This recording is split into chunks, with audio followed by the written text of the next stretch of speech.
J'espère que tout roule pour vous. De notre côté, un coup de théâtre vient secouer l'affaire, et pas qu'un petit.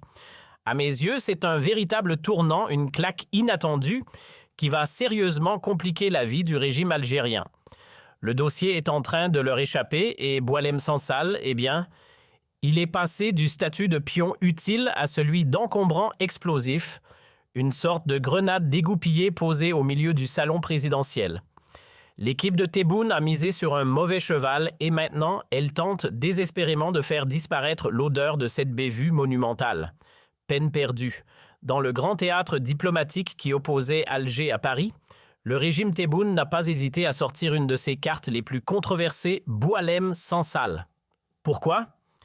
Eh bien, depuis que la France a brusquement changé de camp dans le dossier brûlant du Sahara occidental, préférant flirter avec Rabat plutôt que maintenir la neutralité, Alger a vu rouge. Résultat, Sansal a été propulsé au cœur de cette rivalité, utilisée comme levier symbolique dans un duel d'ego entre États. Mais l'histoire ne s'arrête pas là. À l'intérieur du pays, le pouvoir a rejoué la carte Sansal cette fois-ci pour chauffer l'ambiance locale.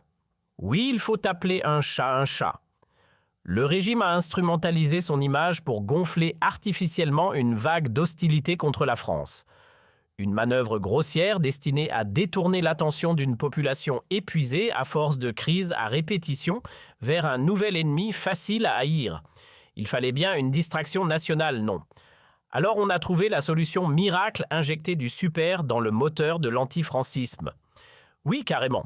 Le pouvoir a lancé une nouvelle recette maison, une sorte de carburant idéologique pour faire tourner en boucle la haine de l'ancienne puissance coloniale, histoire d'occuper les esprits pendant que le pays part lentement en vrille. Une sorte de diversion bien huilée pour éviter que les citoyens ne regardent là où ça fait mal. Parce que depuis que Tebboune a entamé son deuxième round à la présidence, l'Algérie ne fait qu'empiler les galères. C'est une avalanche silencieuse de crises, l'économie s'effondre, la politique tourne à vide, les libertés fondent, comme neige au soleil, la monnaie prend l'eau et le panier des ménages est au régime sec. L'insécurité grimpe, la pauvreté s'enracine et le moral national lui est en chute libre. Bref, le navire prend l'eau de toutes parts, mais au lieu de réparer la coque, on agite un drapeau. Pendant 12 mois bien tassés, Boualem Sansal n'a été rien d'autre qu'un accessoire scénographique dans la mise en scène grotesque du régime. Un pantin bien utile agité devant les caméras pour donner le change. On l'a déguisé en traître type, en prototype du harki-lettré, cet écrivain francophone qu'on adore haïr, celui qu'on accuse sans cesse de conspirer dans l'ombre avec l'ancienne puissance coloniale. Il servait de repoussoir officiel comme un méchant de série B qu'on ramène dès qu'il faut détourner la haine populaire. Et soyons honnêtes, Sansal n'est pas exactement monsieur propre. Son nom traîne souvent du côté obscur de l'échiquier politique. Il fréquente de très près certains milieux français franchement rances, entre figures nostalgiques de l'Algérie d'antan et groupes qui caressent encore le souvenir du bon vieux colonialisme. Ce n'est un secret pour personne, il s'est fait des alliés parmi les plus virulents de l'extrême droite française, ceux qui rêvent encore d'un empire perdu. Et pour en rajouter une couche, beaucoup de ses amis idéologiques ne se contentent pas de critiquer le pouvoir algérien. Non, ils vont plus loin, ils s'en prennent carrément à l'existence même de la diaspora algérienne en France, à ses droits, à ses revendications. Dans ce climat-là, on comprend pourquoi Sansal n'a jamais fait consensus. Ses prises de position sont souvent tranchantes, parfois jusqu'à l'excès. À force de vouloir choquer, il a peut-être fini par perdre le fil du bon sens. Mais de là à le balancer derrière les barreaux, pour 5 longues années sérieusement, l'humilier publiquement, le parquer dans une cellule, tout ça, parce qu'il a lâché quelques phrases dans une interview, certes accordée à un média d'extrême droite, mais quand même. On parle de quoi ici? De publications Facebook, de messages balancés sur les réseaux? C'est donc ça le grand crime de Sansal, ouvrir sa bouche sur Internet? Non, vous ne rêvez pas, les 5 années de prison infligées à Boualem. Sansal ne repose même pas sur un discours public incendiaire ou un pamphlet révolutionnaire. Non, ce sont quelques phrases maladroites franchement plus absurdes que menaçantes qui lui ont valu cette lourde sentence et le clou du spectacle. Ce ne sont même pas des propos tenus sur une scène ou dans un journal. Non, ce sont des messages privés envoyés sur WhatsApp dans un échange, tout ce qu'il y a de plus discret entre lui et 2 diplomates français. Et là, tenez-vous bien, ce feuilleton a pris une dimension internationale. Ce 10 novembre 2025, à l'approche du triste anniversaire des 1 an de détention de Sansal, c'est carrément le président de l'Allemagne qui a décroché son téléphone. Oui, Frank-Walter Steinmeier en personne pour appeler Abdelmajid Tebboune. Un appel officiel avec un message limpide, il est temps d'en finir avec cette mascarade. Rappel des faits pour ceux qui auraient manqué les épisodes précédents. Boualem Sansal a été arrêté le 16 novembre 2024, mis en garde à vue puis condamné à de la prison ferme. Et pas pour une peine symbolique, non 5 ans bien réels. Le verdict est tombé en mars 2025 et confirmé sans sourciller en appel début juillet de la même année. Voilà. Tout ça pour des propos échangés, pour des idées, pour des mots qui valent désormais des barreaux. Et ce 10 novembre 2025, l'affaire prend un tournant diplomatique majeur. Celui qui décroche son téléphone, ce n'est pas un député ou un quelconque militant.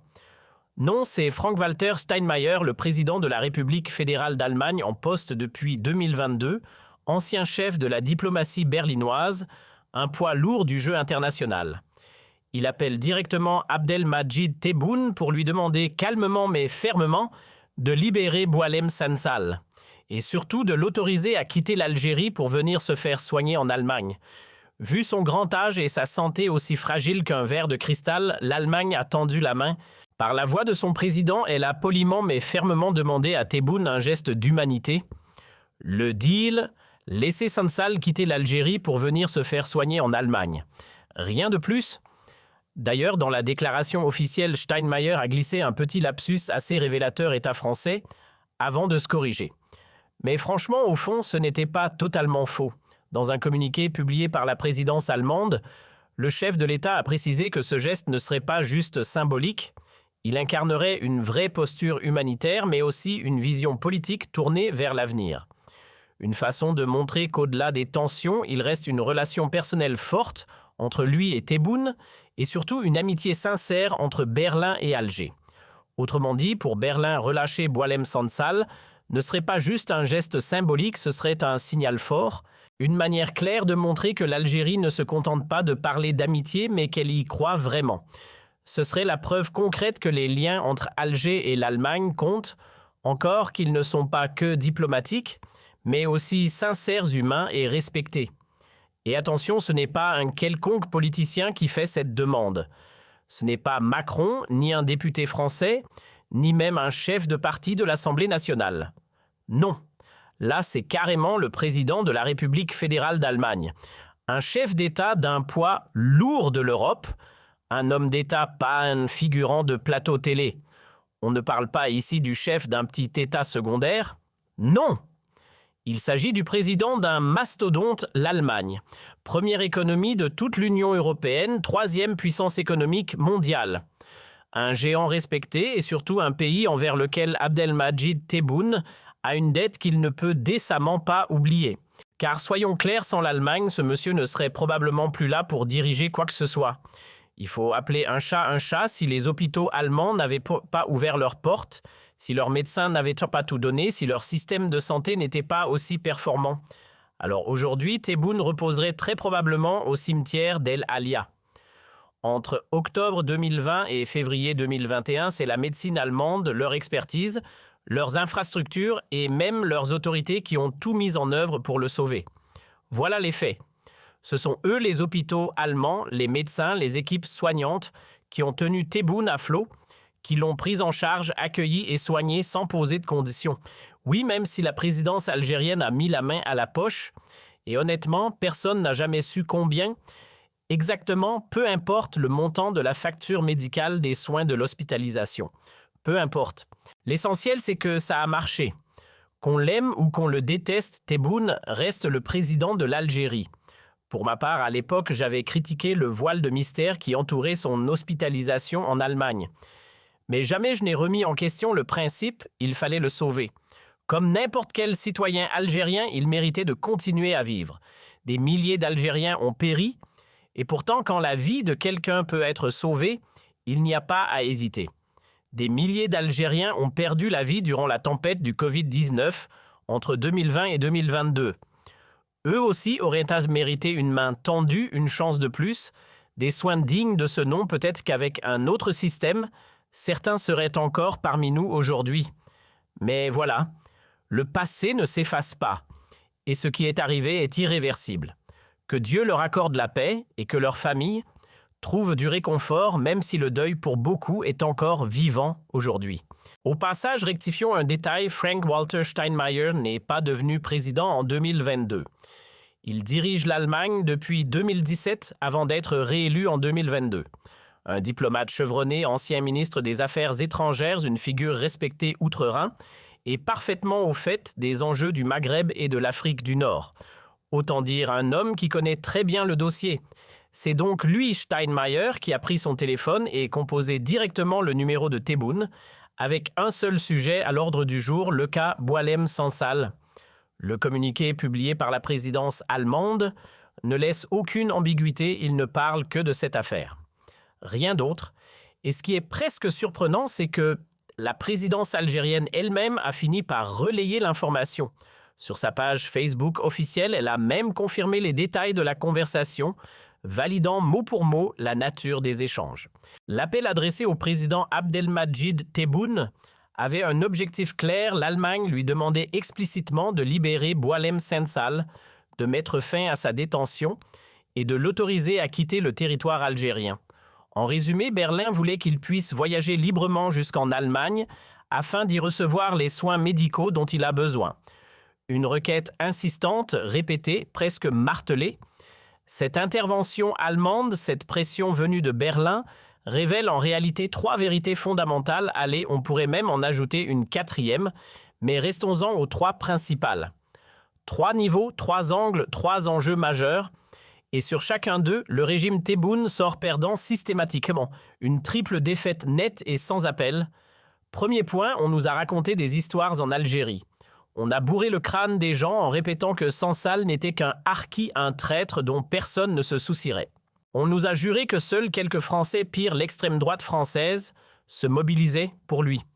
Que seuls certains lobbies ou figures politiques de Paris allaient demander sa libération. Un mythe total. La vérité, c'est que Boualem Sansal n'est pas une affaire franco-française, c'est une cause mondiale. On parle d'un écrivain célébré, primé en Allemagne, traduit, lu, respecté à travers toute l'Europe et même aux États-Unis.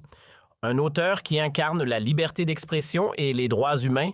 Bref, un symbole international, pas un pion, perdu dans une querelle bilatérale. L'appel du président allemand a mis les choses au clair pour l'image de l'Algérie. L'affaire Boualem Sansal est devenue une véritable tache d'encre. Son arrestation, son procès expéditif, son emprisonnement arbitraire, tout cela renvoie une image déplorable du régime. Et ce qui est encore plus embarrassant, c'est que ce ne sont plus seulement les médias français, l'extrême droite, ou quelques personnalités hexagonales qui s'en émeuvent. Non! Désormais, c'est l'Allemagne elle-même, une puissance mondiale, qui confirme que Sansal n'est pas une cause marginale, mais un symbole porté à l'échelle internationale.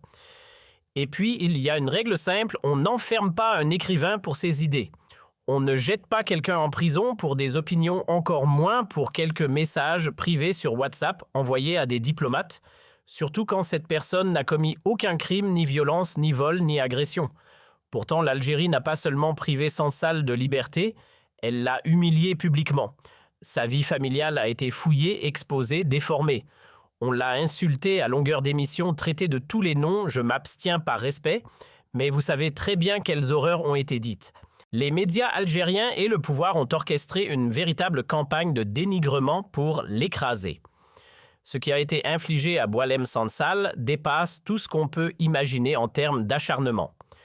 On a monté en épingle un récit totalement fabriqué au point de convaincre une partie des Algériens que Sansal serait une taupe française, un relais de la propagande parisienne, voire un soldat idéologique de l'extrême droite. Et pourtant, regardez qui intervient aujourd'hui en sa faveur, le président allemand lui-même. Un détail important, Steinmeier n'a rien à voir avec l'extrême droite. Il est membre du SPD, un parti social-démocrate, l'exact opposé de tout ce que défendent les courants ultra-conservateurs français. Autrement dit, ceux qui ont tenté d'associer Sansal à ce camp n'ont fait qu'alimenter un mensonge politique grossier. parce qu'en réalité, ce débat dépasse largement la France et l'Algérie. Ce n'est pas un duel entre deux pays, ni une polémique locale. C'est une question de principe de droits fondamentaux. Sansal est un auteur connu mondialement. On peut apprécier ou non l'homme, on peut même ne pas adhérer à son style. Moi-même, je ne suis pas forcément fan de sa personnalité. Mais il faut reconnaître une chose, il écrit bien et ses œuvres touchent profondément ceux qui les lisent. Et c'est justement cela que souligne l'intervention du président allemand. On n'enferme pas un écrivain mondialement reconnu pour ses opinions. C'est la première grande leçon à tirer de toute cette histoire. Deuxième enseignement de cette affaire, le régime algérien n'a plus la possibilité d'esquiver. Cette fois, il doit répondre. Et pas à n'importe qui à l'Allemagne. L'avenir des relations entre Alger et Berlin est directement en jeu. Car désormais, la France n'est plus la seule à considérer Boualem Sansal comme un prisonnier politique. L'Allemagne elle-même s'aligne sur cette lecture. Lorsque Berlin demande ouvertement un geste humanitaire, demande qu'on laisse Sansal voyager, sortir du pays pour se soigner, le pouvoir algérien se retrouve totalement coincé, le dos au mur. Quelles réponses peuvent-ils donner maintenant? Comment justifier un refus face à un partenaire aussi important? Autrefois, quand Paris formulait la même demande, il existait au moins un prétexte. Le régime Tebboune pouvait se cacher derrière l'argument du colonisateur, derrière l'histoire, derrière l'idée que la France n'avait pas de leçons à donner.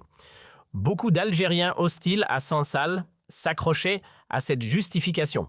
C'est la France qui veut sa libération. Marine Le Pen, Zemmour, l'extrême droite, les anciens colons. Pour eux, c'était simple, ne jamais céder à la France. Sansal, selon ce discours, avait trahi l'Algérie depuis Paris.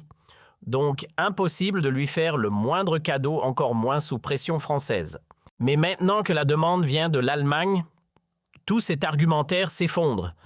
Mais là, le problème change complètement de dimension. Ce n'est plus Paris qui réclame la libération de Sansal. C'est Berlin. Et ça, pour le régime Tebboune, c'est un malaise total, une gêne profonde. Parce que l'Allemagne, ce n'est pas la France. Impossible de lui appliquer le même discours anticolonial. L'Allemagne n'a jamais occupé l'Algérie, elle n'a pas de passif historique avec nous. Au contraire, des Allemands, notamment de l'ex-Allemagne de l'Est, ont même soutenu la lutte pour l'indépendance. Ils ont participé à la reconstruction après 1962. Bref, face à Berlin, le régime se retrouve face à un dilemme insoluble. Comment refuser sans se tirer une balle diplomatique dans le pied? Et il y a un autre élément que personne n'ignore, l'Allemagne a toujours entretenu une relation respectueuse avec l'Algérie. Les deux pays ont très souvent eu de bons rapports, presque exempts de tensions. D'ailleurs, dans la société algérienne, l'image de l'Allemagne est extrêmement positive, bien plus positive que celle de la France. L'Allemagne est perçue comme un pays sérieux, structuré, où les droits des musulmans sont reconnus et respectés. Dans certaines régions, on peut même célébrer l'Aïd publiquement. Autant dire difficile de rejeter une demande venant d'un pays aussi respecté par la population elle-même. En Allemagne, certaines régions considèrent même l'Aïd comme un jour férié. C'est dire à quel point le pays assume et valorise sa diversité. Berlin n'a jamais envahi le Maghreb, n'a jamais massacré les Algériens. Nos relations avec elle sont donc beaucoup plus sereines, presque dénuées des blessures historiques que nous portons face à d'autres nations. Et surtout, l'Allemagne n'a jamais cherché à mettre la main sur l'Algérie.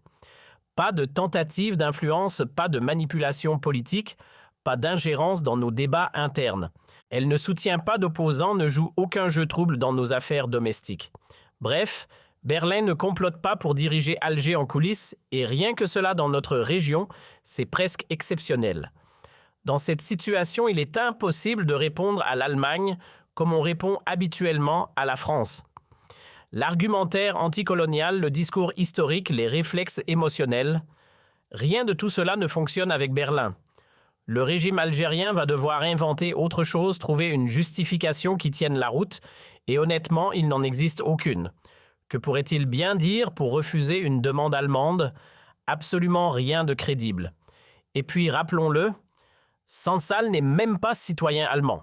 Si Berlin s'implique autant, c'est parce qu'il s'agit d'un écrivain international, traduit, célébré, récompensé en Allemagne.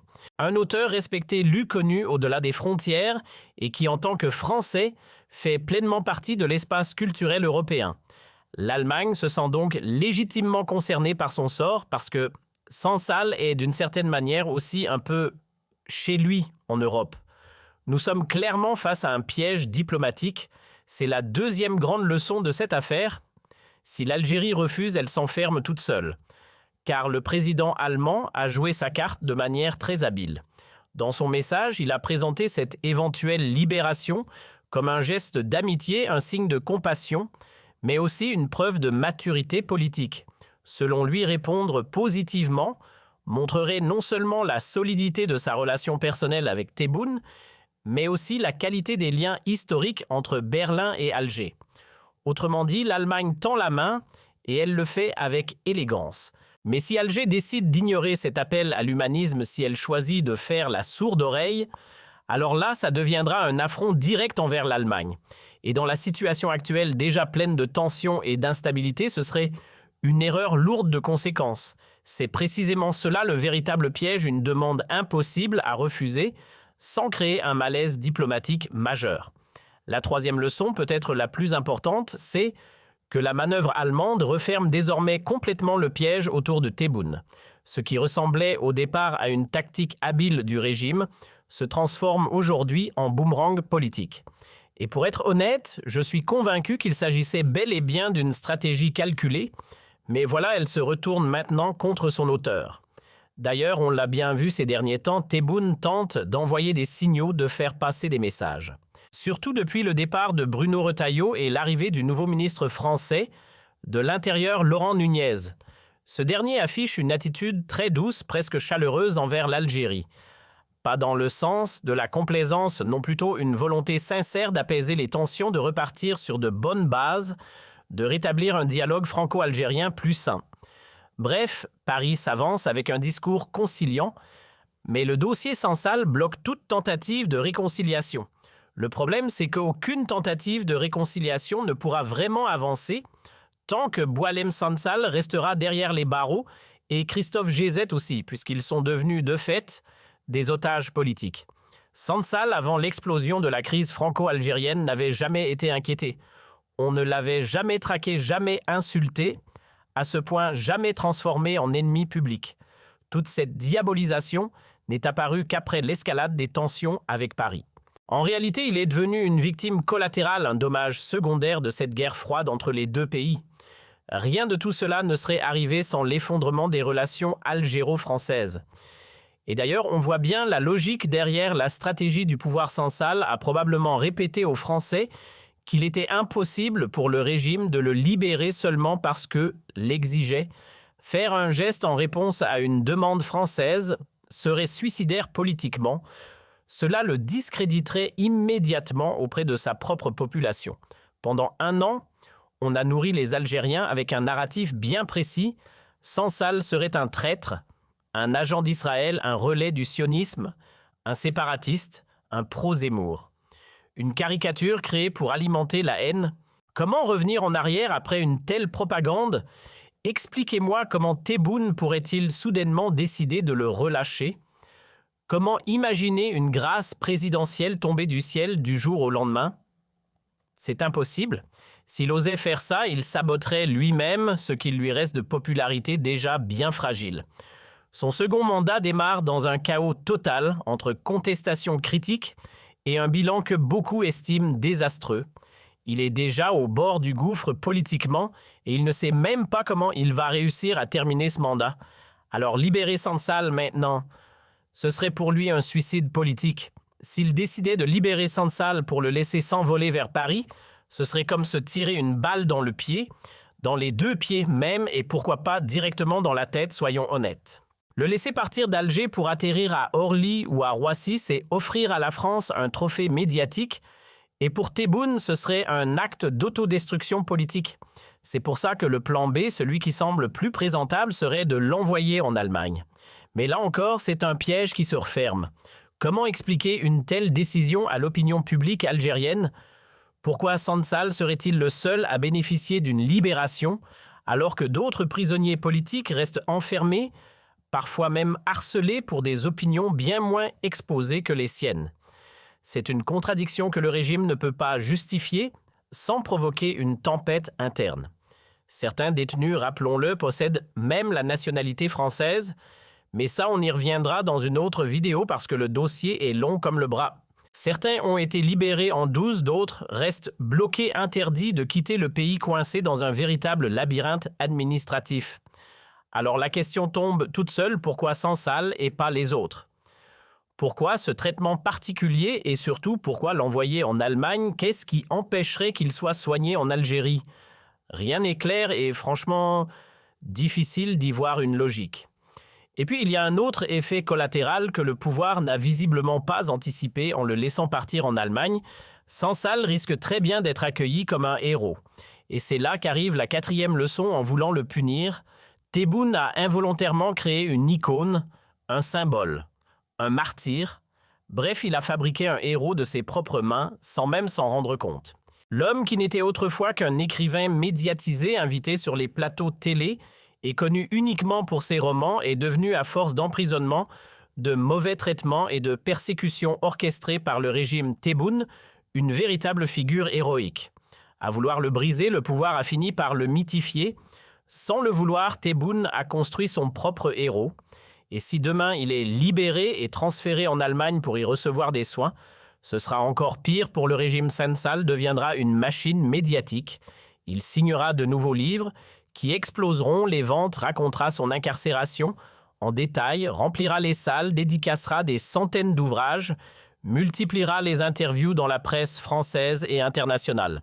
Autrement dit, ils ont créé un héros et maintenant ils vont lui offrir une tribune mondiale.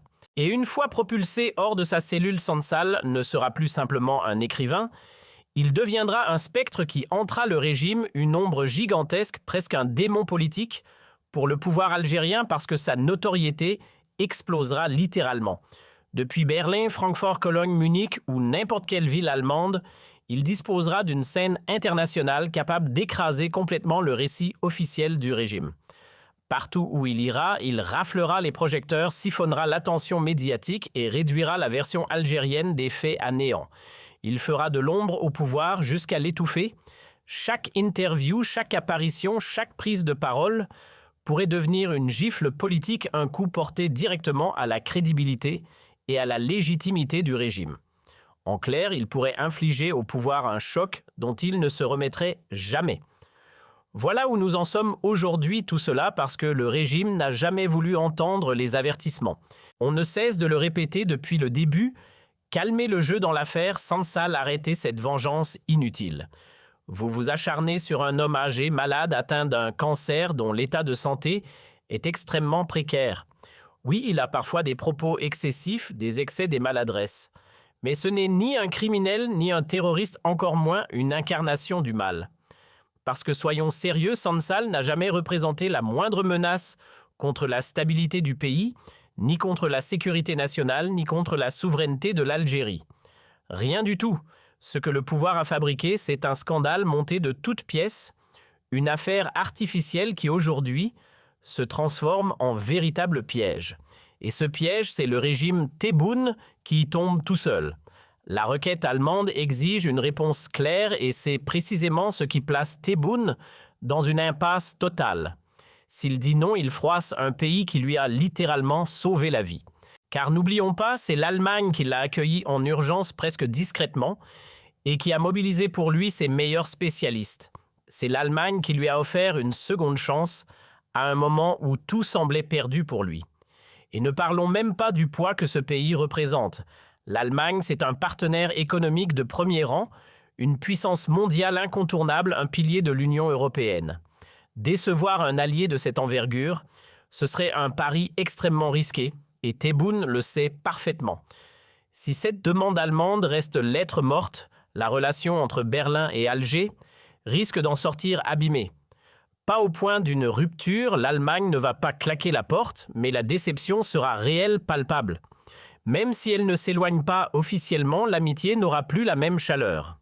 Et cette déception, si elle s'installe, pourrait refroidir l'atmosphère entre les deux pays, voire provoquer un certain désengagement. Et soyons honnêtes, dans le contexte géopolitique actuel, alors que l'Algérie traverse une période d'isolement diplomatique, grandissant, conséquence de plusieurs revers du régime, Ce n'est absolument pas le moment de perdre un allié aussi précieux que l'Allemagne. Ce serait un luxe que le pays ne peut clairement pas se permettre. Et finalement, c'est peut-être le moment ou jamais de clore définitivement le dossier Boualem-Sansal. Qu'on l'apprécie ou non, sa libération finira inévitablement par arriver. Et lorsqu'il sortira, il émergera forcément comme un héros, parce que le régime Tebboune lui-même lui a offert sans le vouloir cette stature. À force de vouloir l'abattre, ils lui ont donné exactement les armes symboliques dont il avait besoin. Pour ma part, je souhaite sincèrement que Boualem Sansal soit enfin relâché. J'espère qu'il pourra recevoir les soins nécessaires et retrouver un minimum de dignité. Il n'a strictement rien à faire derrière les barreaux. Jamais il n'aurait dû y entrer. Ni emprisonné, ni condamné, ni privé de liberté. Son incarcération n'a aucune justification. Il n'avait pas à être détenu, point final. Sa libération est devenue indispensable non seulement pour réparer une injustice, mais surtout pour permettre à l'Algérie de récupérer un minimum de crédibilité et de dignité sur la scène internationale. Parce qu'aujourd'hui, il faut le dire clairement, cette affaire Sansal nous fait glisser en arrière, elle abîme notre image, affaiblit nos positions géostratégiques et fait vaciller notre honneur diplomatique. À force d'entêtement, le pays s'enlise et perd du terrain partout face à tout le monde.